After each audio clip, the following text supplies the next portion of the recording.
প্রথমেই বলতে চাই বাংলাদেশের মুক্তিযুদ্ধ নেতৃত্ব দানকারী বাংলাদেশের প্রথম প্রধানমন্ত্রী তাজউদ্দিন আহমেদ এবং সৈয়দ জোহরা তাজউদ্দিনের সন্তান এবং আমি নিজেই একজন রাজনীতিবিদ হিসেবে আমি 2 টার্ম বাংলাদেশ সংসদের সদস্য ছিলাম, স্বরাষ্ট্র প্রতিমন্ত্রীর দায়িত্ব পালন করেছি এবং এখন আমি একজন সাধারণ নাগরিক। আমি আজকে এই ব্যাকগ্রাউন্ড এবং একজন সাধারণ নাগরিক হিসাবে আমি ডিবি অফিসে এসেছি, কারণ আমি বাংলাদেশের সকল মানুষের মতোই বাংলাদেশকে নিয়ে উদ্বিগ্ন বোধ করছি। আজকে এই পরিস্থিতি নিয়ে উদ্বিগ্ন বোধ করছি, কারণ আমি জানি বাংলাদেশের সকল মানুষ জানে যে আমরা মহান মুক্তিযুদ্ধ করেছিলাম একটি সোনার বাংলাদেশের জন্য, যেই সোনার বাংলাদেশে ন্যায় বিচার থাকবে, যেই সোনার বাংলাদেশে মেধা দিয়েই যাচাই হবে যোগ্যতা, যেই সোনার বাংলাদেশে গরিব ধনী সকলের জন্য মৌলিক অধিকার থাকবে, বাক স্বাধীনতা থাকবে, চিন্তার স্বাধীনতা থাকবে। আজকে আমি মনে করছি যে আমাদের সকলেরই এই অধিকারগুলো ক্ষুণ্ণ হচ্ছে মারাত্মকভাবে। আজকে আমরা জানি যে এখানে কোটা আন্দোলন হয়েছে, কোটা সংস্কার আন্দোলন হয়েছে এবং এই কোটা সংস্কার আন্দোলন নিয়ে আমাদের দেশে একটি অশান্তিপূর্ণ পরিস্থিতি বিরাজ করছে। এখানে শত শত মানুষ নিহত হয়েছে, নিরীহ 5 বছরের বাচ্চা থেকে শুরু করে 8, 10, 15, 16 ছাত্র, সাধারণ মানুষ সহ অনেক মানুষের প্রাণহানি হয়েছে এবং এটা আমাদের সবাইকে ক্ষত করেছে, আমাদের বিবেককে নাড়া দিয়েছে। এই বিবেকের নাড়ার কারণেই আজকে আমি ব্যক্তিগতভাবে ডিবি অফিসে এসেছি। কেন এসেছি? আমি ডিবি প্রধানের কাছে 3টা প্রশ্ন নিয়ে এসেছিলাম। আমার প্রথম প্রশ্ন ছিল যে এই 6 জন সমন্বয়কারীকে গ্রেফতার করা হয়েছে নাকি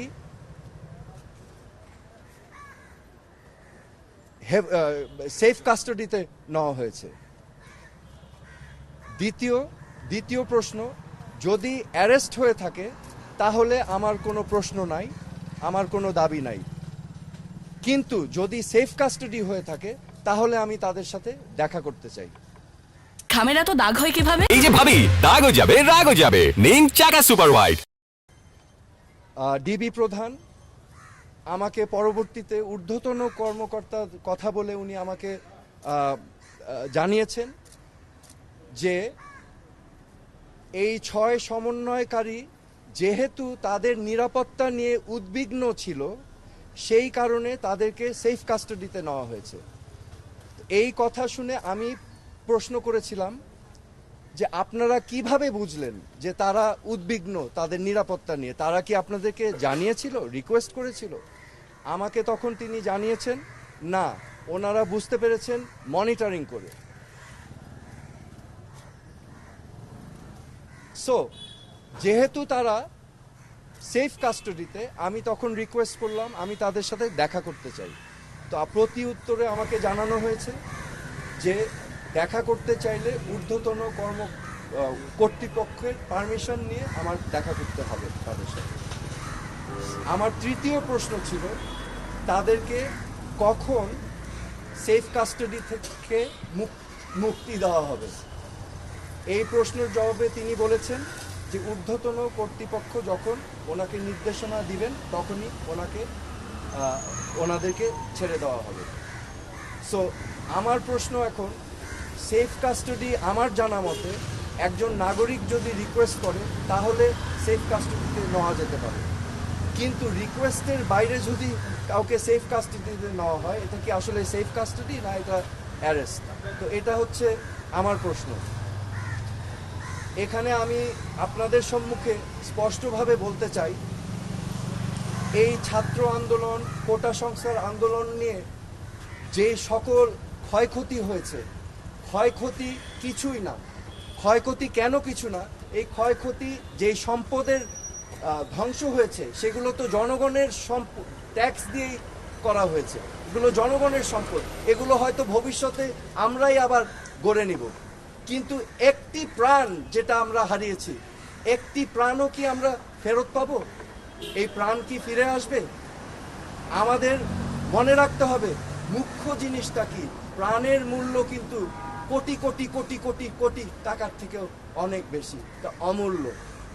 তা আমার আজকে আপনাদের সামনে আমি স্পষ্টভাবে বলতে চাই আইন শৃঙ্খলা রক্ষাকারী বাহিনীদের, আমাদের সেনাবাহিনীদের, যে আমাদের ছাত্রছাত্রী ভাই বোনদের বুকে যেন আরেকটা গুলি না যায়। আপনারা বিরত থাকুন, এটা ঠিক না, দিস ইজ নট রাইট। আমার মনে হয় যে এখানে একটা সমূহ সমাধান প্রয়োজন, এবং সমাধানের প্রথম কাজ যেটা করতে হবে, প্রতিটি হত্যাকাণ্ড সুনির্দিষ্টভাবে ইন্ডিপেন্ডেন্ট এনকোয়ারি করে বিচার করতে হবে, এবং এগুলোর জন্য যারা যারা দায়ী তাদেরকে আইনের আওতায় আনতে হবে। বিচার বহির্ভূত কোনো হত্যাকাণ্ড করা যাবে না, এবং আমাদের এই সমাধান রাজনৈতিকভাবে করতে হবে। এই সমাধান সবাইকে নিয়ে আলোচনার মাধ্যমে করতে হবে। এই সমাধান করার জন্য প্রথম শর্ত আমি যেটা বললাম, যে বিচার করতে হবে। এই প্রাণহানির প্রত্যেকটা প্রাণহানির বিচার করতে হবে, এবং যারা এটার জন্য দায়ী তাদেরকে আইনের আওতায় আনতে হবে। তারপরে আলোচনার মাধ্যমে সমাধান করতে হবে। আমি তীব্র নিন্দা জানাই এবং প্রতিবাদ জানাই। শিক্ষার্থী ভাই বোনদেরকে গ্রেফতার করা থেকে বিরত থাকার জন্য আমি আহ্বান করছি। শিক্ষার্থীদের জন্য আমার মেসেজ আছে, আমাদের ভবিষ্যৎ স্বপ্ন যেন বিনষ্ট না হয়। আমাদের বাংলাদেশ আমরা লক্ষ লক্ষ শহীদের রক্তের বিনিময়ে আমরা অর্জন করেছি। এই দেশটা তোমাদের, এই দেশটাকে তোমাদেরই করতে হবে। It is your responsibility, do not lose hope. Okay, এবং সামনের দিক ভালো দিন আসবে, কিন্তু এখন কষ্ট করতে হবে, হোপ আশা ছাড়া যাবে না। এই দেশটা তোমাদের সম্পদ, তোমাদেরই করতে হবে। তোমরা ন্যায় পথে থাকবে, সত্যর পথে থাকবে, অন্যায়ের বিরুদ্ধে প্রতিবাদ করবে। That is my message. আমার কোনো পদক্ষেপ কর্মসূচি নাই, আমি আমার বিবেকের তাড়নায় এসেছি। আমি যেটা আমি দেখছি চারিপাশে মানুষ যেই প্রশ্নগুলো করছে, যেই জবাবগুলো চাচ্ছে, আমি সেটাই জানতে এসেছি একজন নাগরিক হিসাবে। কিন্তু আমি বলেছি আমার একটা পরিচয় আছে, এই দেশের উপর আমারও হক আছে এবং সবার হক আছে। সো আমি সেই জন্যই এসেছি।